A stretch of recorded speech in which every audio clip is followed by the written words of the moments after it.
Okay, start करते हैं economics. और इकोनॉमिक्स में we have already covered this type of goods. And type of goods में हमने देखा था लाइक कंपलसरी गुड्स हो गए, हमारे सब्स्टिट्यूट हो गए, और इंटीरियर हो गए, लग्जरी हो गई। और उसके बाद अगर हम बात करते हैं तो हमारा गिफन गिफन हो गया। ठीक है, तो ये अलग अलग तरीके के गुड्स की हमने बात करी थी। और उस गुड्स में हमने लास्ट वाला जो सेक्शन देखा था लाइक लग्जरी का और इंटीरियर का और गिफन का, उसमें मुझे कुछ चीजें ऐड करनी है।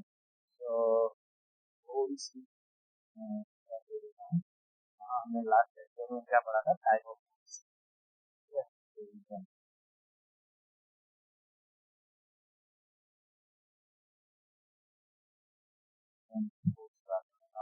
टाइप ऑफ गुड्स,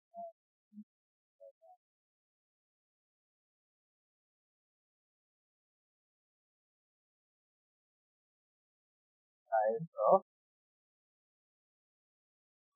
में हमने क्या क्या देख लिया था। जिसमें हमने देखा था complementary, substitute, compulsory, complementary. Complementary का एग्जांपल सब्स्टिट्यूट,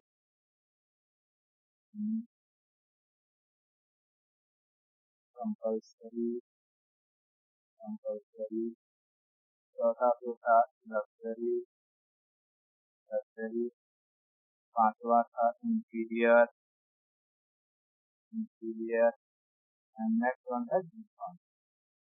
इतने टाइप के हमने गुड्स। कंपलसरी का एग्जांपल, कॉम्प्लीमेंट्री का एग्जांपल हमने देखा था, जो एक दूसरे को पूरा करने के लिए आते हैं। ठीक है, लाइक कार के साथ हमारा पेट्रोल डीजल हो गया, मोबाइल के साथ सिम कार्ड हो गया। ठीक है, सब्स्टिट्यूट में हमने देखा था जो एक दूसरे को रिप्लेस कर सकते हैं, जिनका अगर हम देखें स्वभाव या नेचर देखें तो सेम होता हो। जैसे एवरेज पदार्थों में, पेयजल पदार्थों में, जैसे चाय कॉफी, टी कॉफी हो गया, या फिर पेप्सी कोला हो गया, है ना, थम्स अप मिरिंडा हो गया। ये सारे किस में आते हैं, सब्स्टिट्यूट में आते हैं। एक अगर अवेलेबल नहीं है तो दूसरे हम ले लेते हैं। तीसरा आता है कंपलसरी। कंपलसरी चीजें जो होती हैं वो कभी भी डिमांड कर्व को फॉलो नहीं करती हैं या डिमांड लॉ को फॉलो नहीं करती। कंपलसरी में हमने क्या देखा था, जैसे नमक मेडिसिन। नमक चाहे 200 रुपया किलो हो जाए या 2 रुपए किलो हो जाए, हम जितना इस्तेमाल करते हैं उतना ही इस्तेमाल करेंगे। मेडिसिन चाहे 200 रुपए पत्ता हो जाए या 2 रुपए पत्ता हो जाए, जितनी जरूरत है हम उतनी ही का यूज करेंगे। तो उसके डिमांड में कोई भी चेंजेस नहीं आती है। तो जो कंपलसरी वस्तुएं होती हैं, कंपलसरी गुड्स होते हैं, दे does not follow what demand कर। ठीक है, डिमांड कर्व या डिमांड कर्व। इसके बाद हमने देखा था लग्जरी। लग्जरी चीजें ऐसी होती हैं जो हमारे आवश्यकताओं की पूर्ति 100% कर देती है। ठीक है, हमारी जो नीड्स होती हैं, नीड्स को ये 100% क्या कर देती है, कंप्लीट कर देती है। नीड्स को 100% कंप्लीट कर देती है लग्जरी चीजें। इनका जो डिमांड होता है, डिमांड वो कम होता है, और इनकी जो प्राइस होती है वो बहुत हाई होती है ना। क्योंकि बड़ी बड़ी, अगर मैं जैसे मैंने एग्जांपल दिया था रॉल्स रॉयस, क्या रॉल्स रॉयस हर किसी के पास है, बहुत ही लिमिटेड एडिशन होते हैं, बहुत ही कम लोगों के पास होता है। क्यों? क्योंकि इनका प्राइस बहुत हाई होता है। मैं यहाँ लिख दूं, प्राइस वेरी हाई होता है, डिमांड कम होती है। ठीक है, मतलब कम लोगों के पास होते हैं, बहुत ज्यादा लोग डिमांड नहीं करते। ठीक है, लग्जरी चीजें होती हैं। उसके बाद इंटीरियर की बात करूं, इंटीरियर जो वस्तु होती है वो हमारे आवश्यकता को 100% पूरी नहीं करती, तो लगभग लगभग 80% पूरी कर देती है। ठीक है, 80% पूरी कर देती है। और इनका अगर हम प्राइस करें तो प्राइस बहुत हाई नहीं होता है, मीडियम होता है। ठीक है, मीडियम होता है, और इसकी डिमांड भी अधिक होती है। अगर हम डिमांड बात करें तो सबसे अधिक अगर बात करें तो इंटीरियर गुड्स भी लोग कंज्यूम करते हैं। ठीक है, उसके बाद आता है गिफन। गिफन इंटीरियर को कहते हैं घटिया, और गिफन को महाघटिया। तो गिफन की अगर बात करें तो गिफन को हिंदी में भी गिफन कहते हैं। ये हमारे आवश्यकताओं की पूर्ति नहीं कर पाती है। इसे हम किस वजह से खाते हैं या किसके लिए इस्तेमाल करते हैं, बहुत ही बोलते हैं ना, जब हम गरीबी बहुत ज्यादा हो, पैसे की बहुत कमी हो। ठीक है, और इसको इसलिए भी इस्तेमाल किया जाता है कि इसका कोई भी रिप्लेसमेंट नहीं है।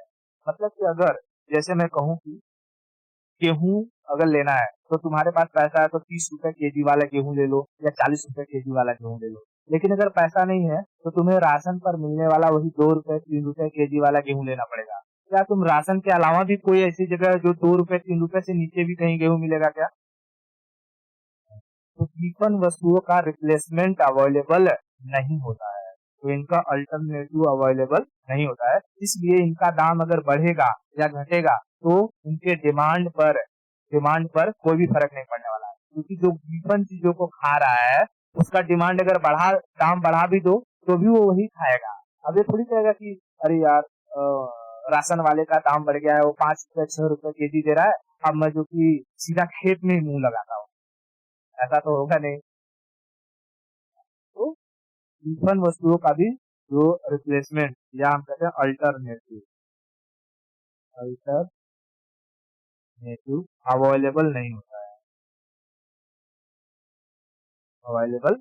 है, ठीक है। ये हमारी आवश्यकताओं को क्या इनमें जो यहाँ से राशन मिलता है उसमें न्यूट्रिशन की मात्रा उतना अधिक होती है नहीं, ठीक है। तो ये हमारी जो आवश्यकताएं होती हैं उसकी पूर्ति नहीं कर पाती, ठीक है, उसकी पूर्ति नहीं कर पाती। तो नीड को जो हमारा क्या कहते हैं यानी कंप्लीट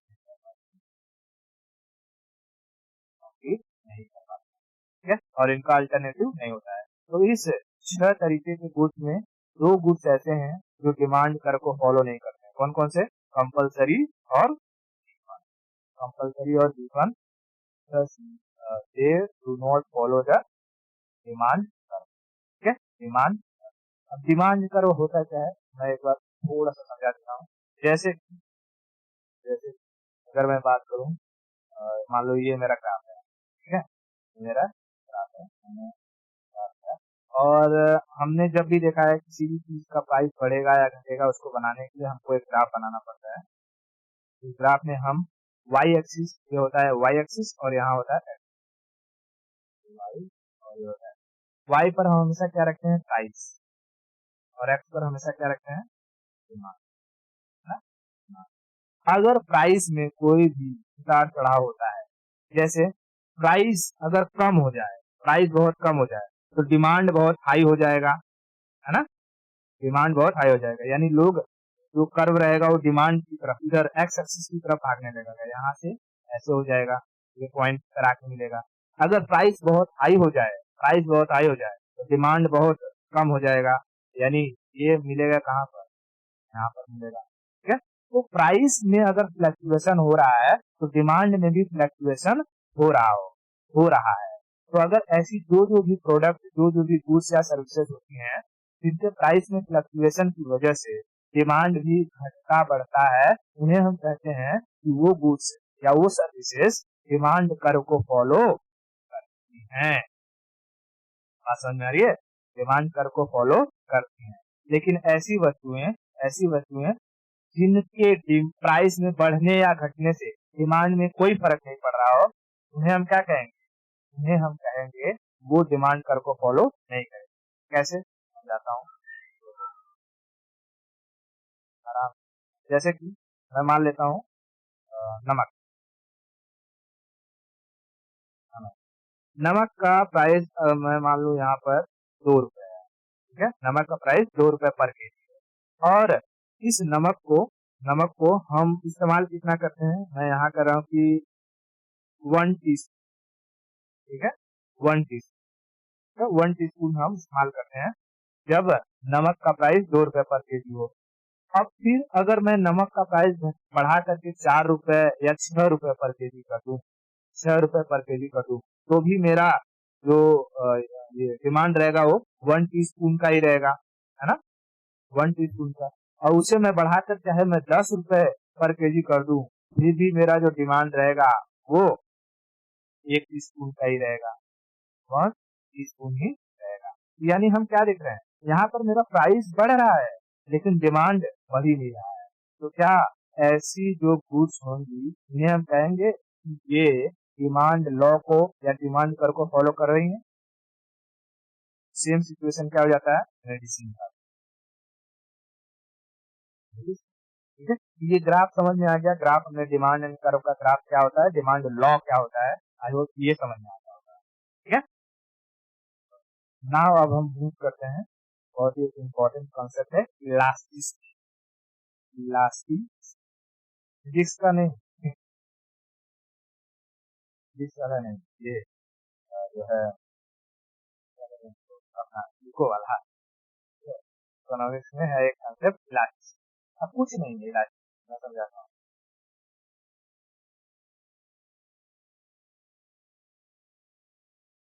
इलास्टिक, इलास्टिक इसी को कहते हैं इलास्टिसिटी या लोच। हिंदी में क्या कहेंगे, लोच। लोचा नहीं, लोच। ऐसी हर गुड्स और सर्विस, यानी ऐसी हर एक वस्तु जो डिमांड कर्व को फॉलो करती है, उन वस्तुओं को हम लोग इलास्टिक वस्तु कहेंगे। यानी goods and services follow the demand curve और demand law called elastic goods. समझ में आया क्या, क्या कहा मैंने? ऐसी हर एक वस्तु, ऐसी हर एक वस्तु, वस्तु मतलब गुड्स, है ना, वस्तु मतलब गुड्स, जो डिमांड कर्व को फॉलो करे या डिमांड लॉ को फॉलो करे। अब मैं डिमांड कर्व डिमांड लॉ बार बार नहीं बोलूंगा, मैं एक ही चीज बोलूंगा, डिमांड लॉ। ठीक है, हाँ, जो लॉ ऑफ डिमांड को फॉलो करेंगी उन्हें हम क्या कहेंगे, इलास्टिक गुड्स। Elastic goods. और जो फॉलो नहीं करेंगी उन्हें इन इलास्टिक गुड्स। समझ में? तो इस डेफिनेशन के हिसाब से कैन यू टेल मी, ये जो इतने टाइप के गुड्स हैं, इसमें से कौन कौन से इलास्टिक गुड्स हो जाएंगे और कौन कौन से इन इलास्टिक गुड्स हो जाएंगे?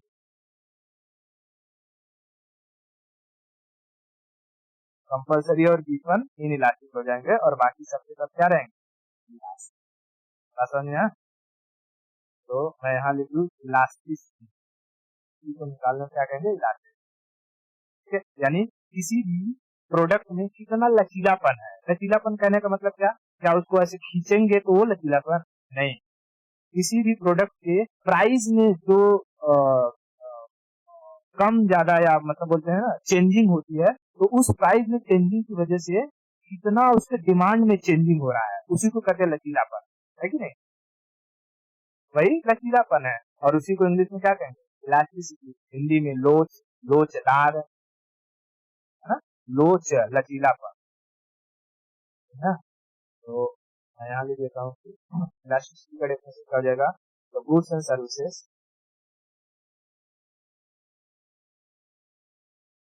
Goods and services follow demand कर, law of demand, follows law of demand, follows law of demand, called elastic, called elastic, otherwise क्या कहेंगे, in elastic, otherwise in elastic,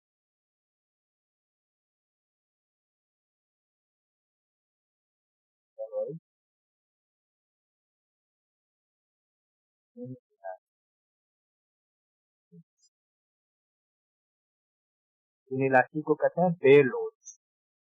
क्या कहते हैं, बिना लोड का मतलब बिना लचीला, जिसमें लचीला है ही नहीं, तो कुछ भी बढ़ाओ घटाओ कोई भी फर्क पड़ता है, ऐसे में फर्क पड़ता है। तो इलास्टिसिटी को निकालने का फॉर्मूला क्या है, तो इलास्टिसिटी को रिप्रेजेंट करते हैं स्मॉल ई से। Small E is equal to DP से, याद रखना, व्हाट्सएप का डीपी होता है ना, व्हाट्सएप का डीपी, तो change in demand upon change in price. समझ आएगी, change in demand upon change in elasticity का फॉर्मूला क्या हो गया, change in demand upon change in price. ये डेल्टा, डेल्टा का मतलब चेंज, डेल्टा मतलब चेंज,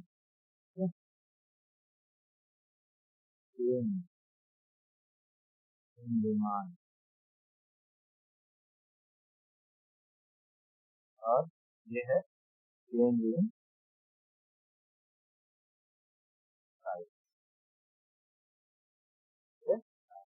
अब देखना, ये जो प्राइस में चेंज है, प्राइस में चेंज होने की वजह से डिमांड में जितना भी चेंज दिखाई देगा वही इलास्टिसिटी की वैल्यू को रिप्रेजेंट करेगा। ठीक है, ध्यान से समझना। इलास्टिसिटी की कई वैल्यू हो सकती है, जैसे मैं अगर कहूँ, पहले यहाँ फॉर्मूला लिखूं, जैसे अगर मैं कहूँ इलास्टिसिटी क्या होता है, डीपी, डीपी से याद रखना डेल्टा डी अपॉन डेल्टा। एक चीज तो हो सकता है कि ये जो इलास्टिसिटी है इसकी वैल्यू 1 हो जाए, इसकी वैल्यू 1 हो जाए, ई की वैल्यू 1 हो सकती है कि नहीं हो सकती है, इस सिचुएशन में हो जाएगी 1 जब चेंज इन डिमांड और चेंज इन प्राइस सेम हो जाए। समझ आ रहा है, चेंज इन डिमांड और चेंज इन प्राइस सेम हो जाए। अच्छा एक चीज और याद रखना, यहाँ पर ये जो चेंज होगा ना ये हमेशा परसेंटेज में होगा। ठीक है, परसेंटेज में, परसेंटेज। जैसे कि अगर किसी भी गुड्स है, जैसे चाय है, चाय की कीमत में अगर 2% की बढ़ोतरी हो जाती है, यानी कि चाय का प्राइस पहले 2 रुपए का मिलता था और उसमें अगर मैंने जो है समझ की 100% की इंक्रीमेंट कर, यानी अब वो 4 रुपए का मिलेगा, है ना। तो जो भी चेंजिंग होगी वो हमेशा परसेंटेज में होगी। ठीक है, इलास्टिसिटी का जो भी न्यूमेरिकल रहेगा उसमें हमेशा चेंजिंग परसेंटेज में दिया रहता है और फॉर्मूला में भी क्या रहता है, ये परसेंटेज में रहता है। तो यहाँ पर एक चीज थोड़ी सी आ रहा है, ठीक है, हमें हर जगह यहाँ परसेंटेज समझ जाना होगा। ठीक है, परसेंटेज में, ठीक है। तो अब ई 1 कब हो सकती है, जब जब डेल्टा डी और डेल्टा पी दोनों में जो चेंजिंग है वो सेम हो रही है ना। तो यानी मैं कह सकता हूँ कि when delta D is equal to delta P हो जाए, है ना, तब पी की वैल्यू 1 हो जाए। इसमें समझना, इसमें ग्राफ समझना बहुत इंपॉर्टेंट है। अभी मैं बताऊंगा एक एक चीज का ग्राफ, पहले मैं समझा लूँ कि पी की वैल्यू कितनी हो रही है। दूसरी चीज क्या हो जाए, दूसरी चीज हो सकता है पी की वैल्यू 0 हो जाए। Can you tell me P की वैल्यू 0 कब होगी?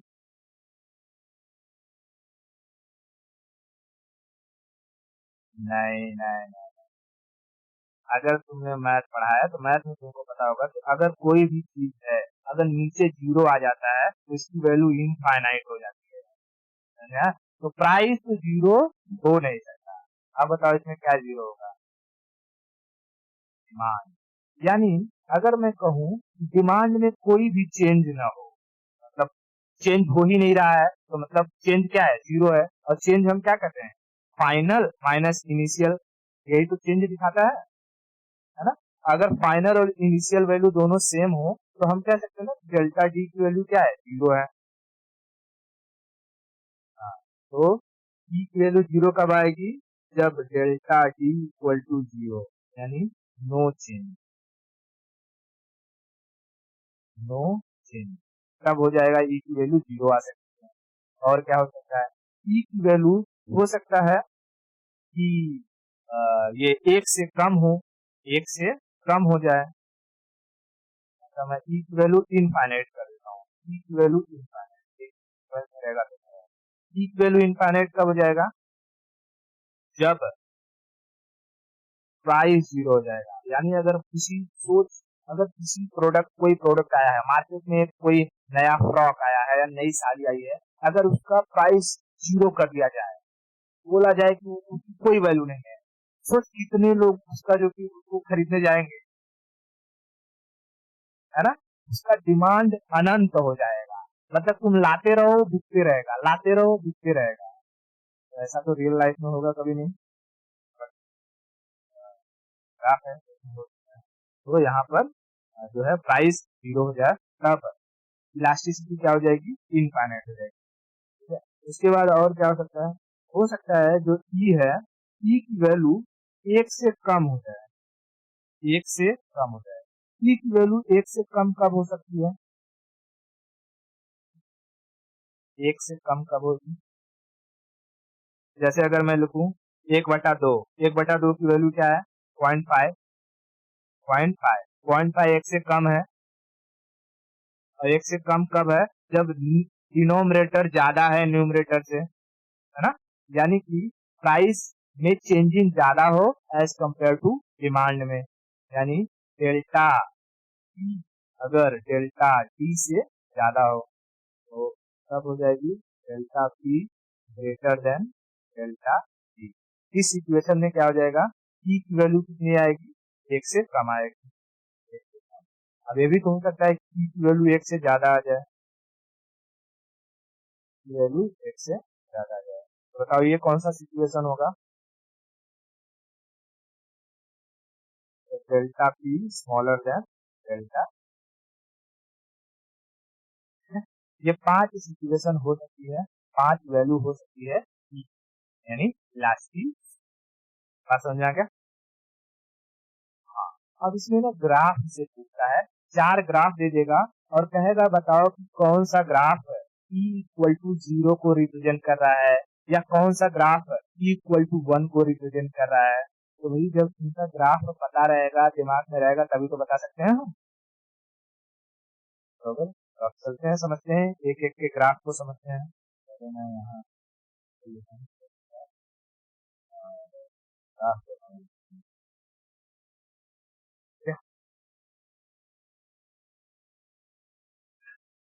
ग्राफ समझते हैं। अभी मैं यहाँ पर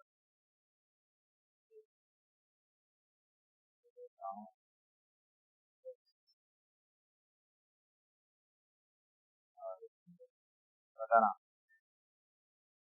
एक्स एक्सिस पर मैं क्या रखूंगा,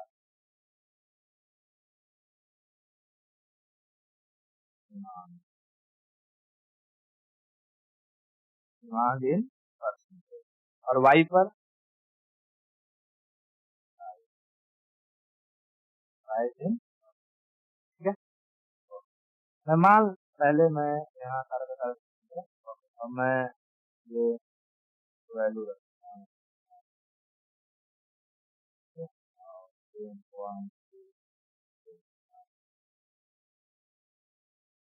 और ये प्राइस मैं 1 2 3 4 5 7 ऐसा लेता हूँ, और डिमांड भी इसी हिसाब से रखता हूँ 2 3 4 5 6, ठीक है। अब हम समझते हैं, पहले कौन सा सिचुएशन लेते हैं हम लोग, पहले हम लोग E equal to 1, E equal to 1, equal to 1। अगर मैं ई इक्वल टू 1 का सिचुएशन लेता हूँ, ठीक है, E equal to 1, E equal to 1 कब होगा, जब ये है डेल्टा पी और यहाँ रहेगा डेल्टा डी, ठीक है, डेल्टा डी। यानी अगर मैं कहूँ कि 1% प्राइस में चेंज हुआ तो 1% डिमांड में भी चेंज हुआ, है ना। ओके, तो यहाँ पर दोनों ऐसे आकर मिलेंगे। फिर मैंने कहा कि जैसे 2% प्राइस में चेंज हुआ तो 2% डिमांड में भी चेंज हुआ, तो ये दोनों यहाँ पर आकर मिल जाएंगे, है ना। 3% प्राइस में चेंजिंग हुआ, 3% डिमांड में चेंज हुआ, तो ये दोनों यहाँ पर आकर के मिल जाएंगे। अच्छा, अब इसको इस तरीके से मत समझना कि यहाँ पर ये प्राइस तो धीरे धीरे बढ़ रहा है फिर डिमांड भी बढ़ रहा है, ठीक है। यहाँ हमें देखा कि चेंजिंग ये ई, है ना, ई की वैल्यू किस तरीके से एग्जिस्ट करेगी, बरोबर। हाँ, इस तरीके से अगर मैं 4% यहाँ चेंज हुआ तो 4% डिमांड में भी चेंज हुआ, ठीक है, डिमांड में भी 4% का, इसी तरीके से 5% का देते हैं। तो यानी हम क्या देख रहे हैं कि इक्वल टू 1 का सिचुएशन कब होगा, यानी जब भी होगा ग्राफ कैसे जाएगा 45 डेज, ग्राफ ऐसा ऐसे जाएगा, बरोबर। 45 है ना, ग्राफ हमेशा 45 डिग्री से, ये ग्राफ हो गया किसका, E इक्वल टू 1 का। Are you getting my point? ठीक है, ये ग्राफ हो गया जो है E इक्वल टू 1 का। ठीक है, आगे चलते हैं, आगे समझते हैं, आगे कौन सा है, आगे है E equal to 0। E equal to 0 का ग्राफ बनाने के लिए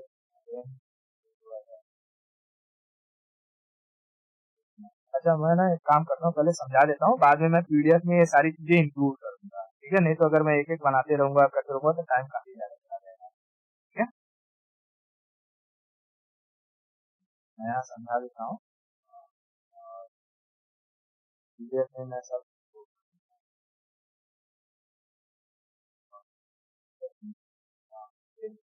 जैसे कि यहाँ रहेगा मेरा डेल्टा पी, ठीक है, और यहाँ रहेगा मेरा डेल्टा डिमांड, ठीक है, और प्राइस मैंने सेम चीजें लिया है, मान लो कि यहाँ से मैं दो का गैप ले लूंगा तो अच्छा रहेगा।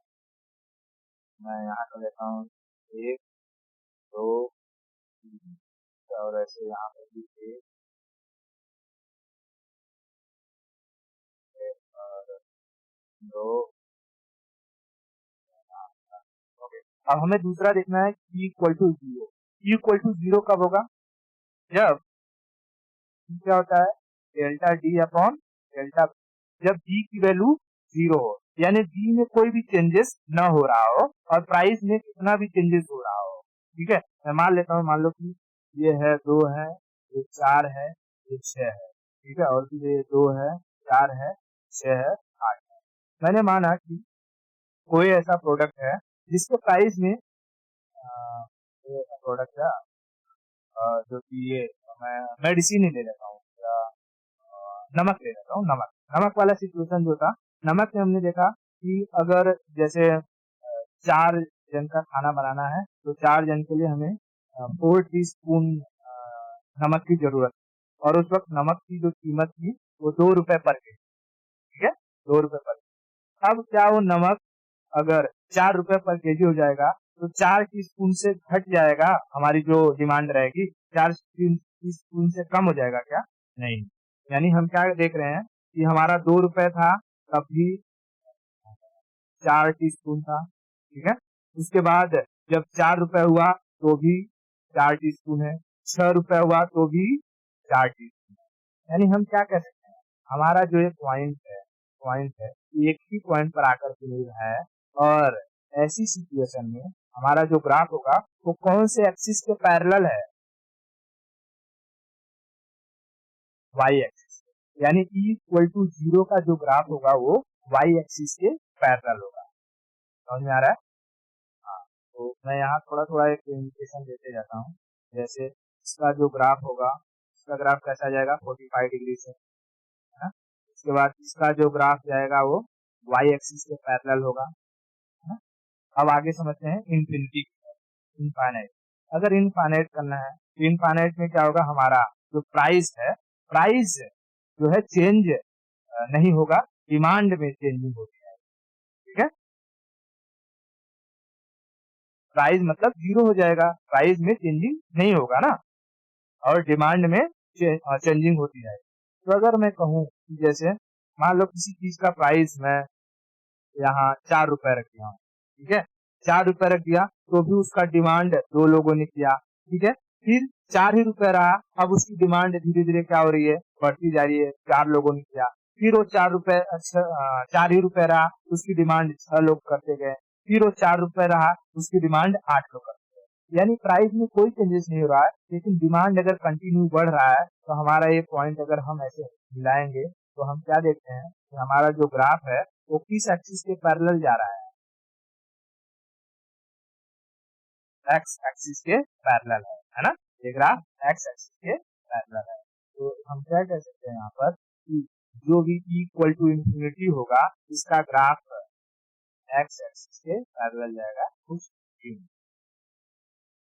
समझ में इतना क्लियर है?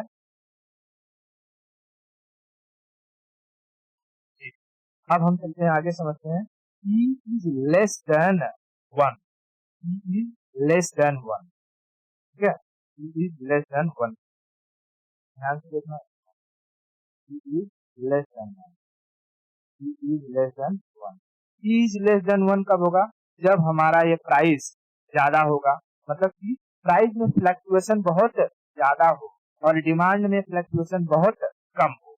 बात समझ में आ रही है? हाँ, अब देखना है इसको ध्यान से। अगर मैं कहूँ जैसे कोई प्रोडक्ट है, कोई प्रोडक्ट प्राइस में फ्लक्चुएशन बहुत ज्यादा हो और डिमांड में फ्लक्चुएशन बहुत कम हो, मैंने कहा कि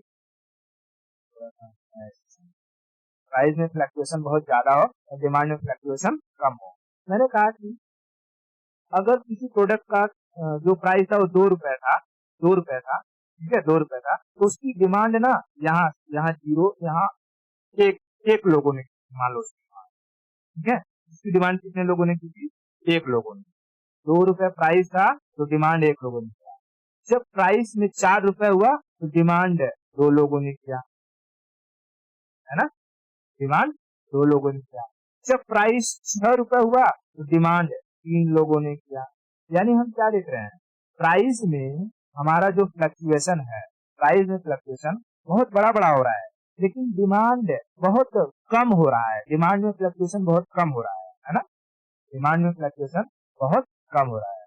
और अगर मैं इनके इस पॉइंट्स को मिलाऊंगा, इनके इस पॉइंट को मिलाऊंगा तो इसका कर्व कुछ कैसा जाएगा, ऐसा जाएगा, है ना, कि यहाँ ये चीज क्या बता रहा है कि भाई इसका देखा डंडी से यहाँ से देखना समझ में आ जाएगा, ये डंडी इसका देखो, ये इसका डंडी है किसका, प्राइस का, ठीक है, और ये इसका डंडी है किसका, डिमांड का। प्राइस की डंडी बड़ी है मतलब प्राइस में फ्लक्चुएशन बहुत ज्यादा है और डिमांड की डंडी छोटी है, डिमांड में फ्लक्चुएशन बहुत कम है। फिर प्राइस की डंडी इतनी बड़ी हो गई लेकिन डिमांड की डंडी अभी इतनी बड़ी है, समझ आ रहा है क्या? तो जब प्राइस में फ्लक्चुएशन बहुत ज्यादा हो रहा हो और डिमांड में फ्लक्चुएशन बहुत कम हो रहा हो तो उस टाइम ग्राफ कैसा आएगा, कुछ इस तरीके का आएगा, यहाँ से जाते हुए और वो झुकेगा किधर, एक्स एक्सिस की तरफ धीरे से टिल्ट होगा, एक्स एक्सिस, ठीक है। तो मैं यहाँ पर अगर देखूं कर दूं कि इसका ग्राफ किस तरीके का हो जाएगा, इसका ग्राफ हो जाएगा कुछ इस तरीके, है ना। तो आगे चलते हैं अब, ई इज क्या है, ग्रेटर देन 1, है ना, E is greater than 1, greater कब होगा, जब जैसे मैं अगर कहूँ कि 4/2 तो वैल्यू क्या आ जाएगी, 2, यानी डिमांड में फ्लक्चुएशन बहुत ज्यादा होना चाहिए और प्राइस में कम होना चाहिए, तो बस कल की बात है, हम देखते हैं। जैसे अगर मैं कहूँ कि डिमांड में फ्लक्चुएशन बहुत ज्यादा हो रहा है,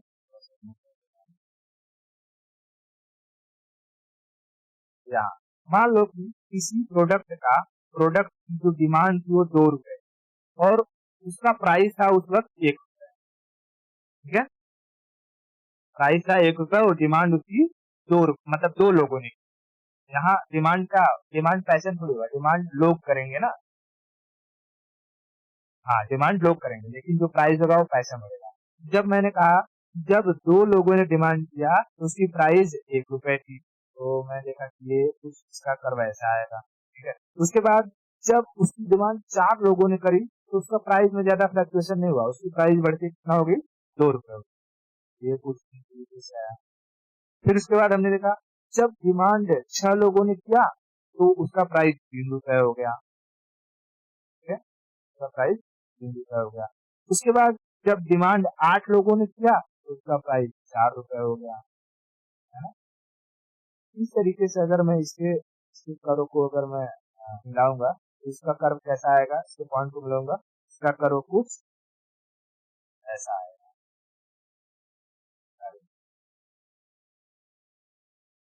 है कि नहीं, ऐसा ऐसा चला जाएगा, बात समझ में आई?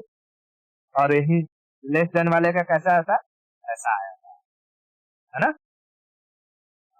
तो मैं यहाँ लिख सकता हूँ कि जो ये है इसका कर्व कैसा आ जाएगा, इसका कर्व ऐसा है, समझ आ रहा है? ये हो गए हमारे 5 तरीके के ग्राफ, इसके इलास्टिसिटी। अगर ऐसे ग्राफ दे दिया और पूछ दिया कि बताओ E इक्वल टू 0 का ग्राफ कौन सा है, जैसे मैं एक अगर ऐसे ग्राफ दे देता हूँ, 4 ग्राफ दे देगा और कहेगा कि E equal to infinite, E equal to infinite का ग्राफ इनमें से कौन सा है, ठीक है। E इक्वल टू इनफाइनाइट का ग्राफ इनमें से कौन सा है, तो बताना A, B, C और D में से कौन सा आंसर होगा।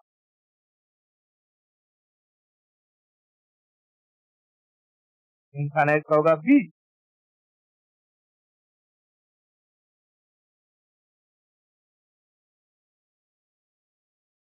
इनफाइनाइट में क्या होता है, E इक्वल टू इनफाइनाइट कब होगा, जब P की delta D upon delta P क्या होगा 0, यानी P में कोई भी चेंजेस नहीं होना चाहिए।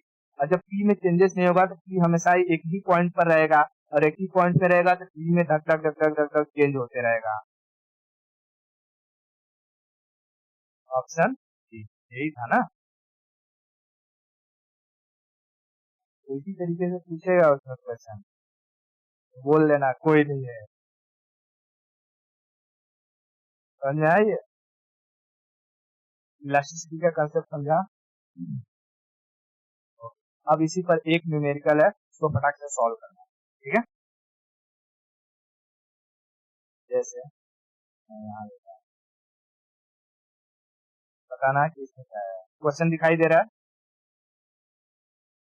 क्या कह रहा है क्वेश्चन पर।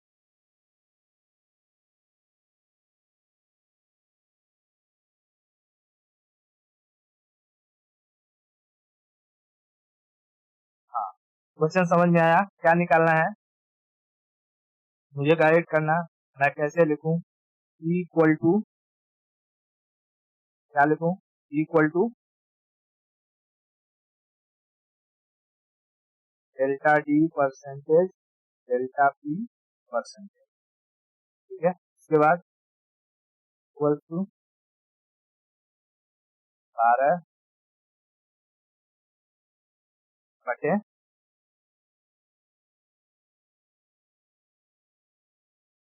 हाँ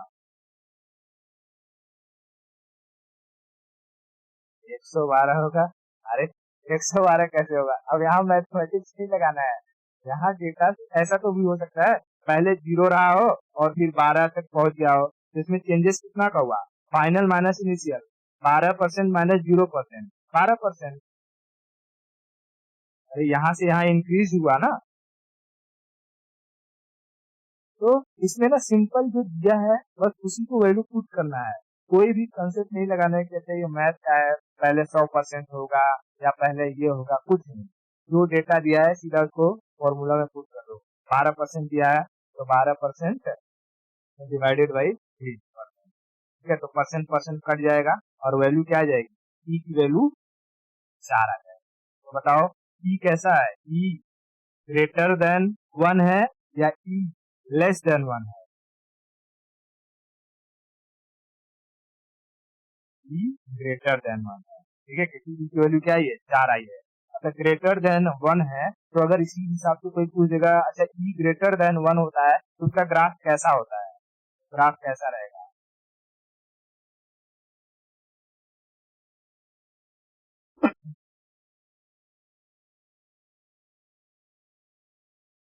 इसमें ज्यादा ज्यादा चेंजेस होगा,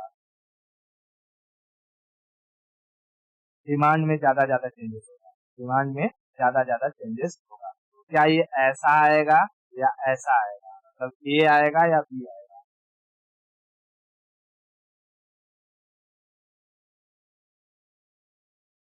ए आएगा, क्योंकि यहाँ देखना ये वाला करो बहुत तेजी से भाग रहा है और यहाँ यहाँ ये स्लो स्लो जा रहा है ना। तो यहाँ देखना है, यहाँ यहाँ छोटा छोटा बढ़ रहा है और यहाँ यहाँ ज्यादा ज्यादा बढ़ रहा है, यहाँ बड़ा बड़ा हो रहा है, ठीक है। तो इसमें डिमांड में ज्यादा चेंजेस हो रहा है तो ये ए वाला आएगा, ठीक है। यानी ई इज ग्रेटर देन 1 है, उसका कर्व कुछ ऐसा आएगा, ई इज ग्रेटर देन 1 कहाँ गया, दोनों मैंने सेम ही किया है, ई लेस देन 1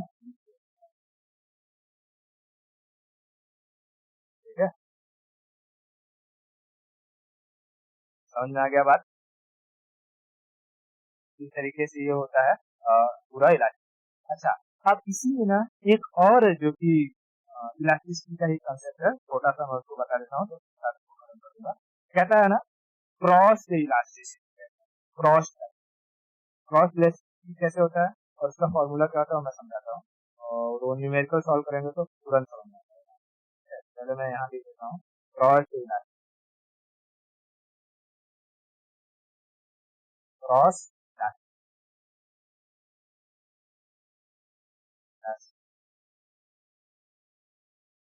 क्रॉस।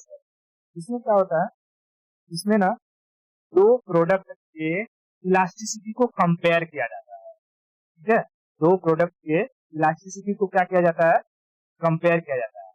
अभी ध्यान, हाँ इसको ध्यान से अभी समझना, खाली जैसे ही न्यूमेरिकल लिखाऊंगा ना वो समझ में आ जाएगा मैं क्या कह रहा हूँ। ठीक है, इसमें क्रॉस इलास्टिसिटी में क्या होता है, कंपैरिजन किसका, दो इलास्टिसिटी ऑफ गुड्स का। ठीक है, क्रॉस इलास्टिसिटी अभी समझना, पहले इसका फॉर्मूला समझा देता हूँ तब।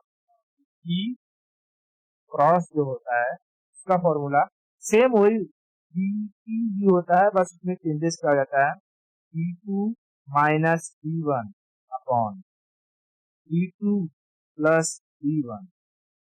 अरे थोड़ा सा dt ही रहता है। अब इसी dt को देखो कैसे लिखता है, जैसे कि change in E upon change in P रहता है ना, इसको कैसे लिखेगा, इसको लिख देगा E2 minus E1 upon E2 plus E1 upon E2 minus E1 upon E2 plus, यही फॉर्मूला हो जाता है। सेम यही रहता है, बस इसमें अलग अलग डिमांड को निकाला जाता है, मतलब कि दो दो डिमांड दिया रहता है। अगर ऐसा था तो इतने लोगों ने डिमांड किया, फिर प्राइस कम हुआ तो इतने लोगों ने डिमांड किया, ऐसा सा दिया रहता है। इसमें सिंपल मैं लिख देता हूँ, फिर क्वेश्चन समझा दिखाऊंगा तुरंत समझ में आ जाएगा। कहता है कि comparison of elasticity of two different goods, cross elasticity किसे कहते हैं, comparison, comparison of elasticity of two different goods, में टू डिफरेंट गुड्स के इलास्टिसिटी का कंपेरिजन होता है। अब इसका एक न्यूमेरिकल देखना है कैसे करता है, जैसे न्यूमेरिकल क्या कह रहा है कि when the price of goods was 10 rupees then demand was 100, but as price become 20 demand become 9। बात समझ आ रहा है, इसमें ऐसा कह रहा है, तो यानी इसमें परसेंटेज में नहीं दिया है, इसमें क्या दिया है P1 की, जैसे कह रहा है कि when price of goods was 10, यानी कि P1 जब 10 था तब D1 कितना था, D1 100 था। फिर कह रहा है कि जब P2 क्या हो गया 20 हो गया तो डिमांड घट के कितना हो गया 90। अब बता, कह रहा है कि इसमें इलास्टिसिटी फाइंड करो, तो क्या हम इस इलास्टिसिटी में परसेंटेज वाला फॉर्मूला लगाएंगे, नहीं, इसमें क्रॉस इलास्टिसिटी वाला फॉर्मूला लगाएंगे। तो क्रॉस इलास्टिसिटी का फॉर्मूला क्या होता है, dt से d2 minus d1 upon d2 plus d1 divided by d2 minus d1 d2 plus, ठीक है, बस कुछ नहीं, इसमें हमको वैल्यू पुट कर देना है। अगर d2 कितना है, d2 है हमारा 90 और फिर d1 है 100। इसके बाद यहाँ d2 कितना आ जाएगा, same 90 plus 100 divided by P2 कितना है, तो P2 है 20 माइनस 10 डिवाइडेड बाई 20 प्लस 10। यहाँ पर नेगेटिव का कोई भी मान नहीं होता है, ठीक है, नेगेटिव को मतलब लिखो ना लिखो कोई मतलब नहीं है। तो मैं अगर यहाँ मैं कहूंगा तो 90 में से 100 जाएगा तो माइनस 10, जैसे पहले आ जाएगा ऊपर आ जाएगा माइनस 10 अपॉन फिर 190 नीचे कितना आ जाएगा 100 90, 90, फिर डिवाइडेड बाई कितना हो जाएगा 10/30। ठीक है? और ऐसी सिचुएशन में क्या होता है, जो ये दोनों एक पास चले जाते हैं और ये ऊपर चला जाएगा, की वैल्यू क्या हो जाएगी -10 क्रॉस 30 अपॉन 190 ओके। ठीक है, तो यहाँ से ये कैंसिल, यहाँ से ये, ठीक है। यहाँ ये माइनस की कोई मतलब नहीं है, ठीक है। ये मत समझना कि ये नेगेटिव में आ गया, ये नहीं, वैल्यू हमेशा वो पॉजिटिव में ही दिया रहता है, ठीक है। तो 3 अपॉन कितना आ जाएगा 9, ठीक है, 3/9। अब बताओ इसकी जो ई क्रॉस की वैल्यू आएगी वो कितनी आएगी, ई क्रॉस की वैल्यू को डिवाइड कर लेंगे, जो भी आएगा 3/19 का वैल्यू वो आ जाएगा ई क्रॉस।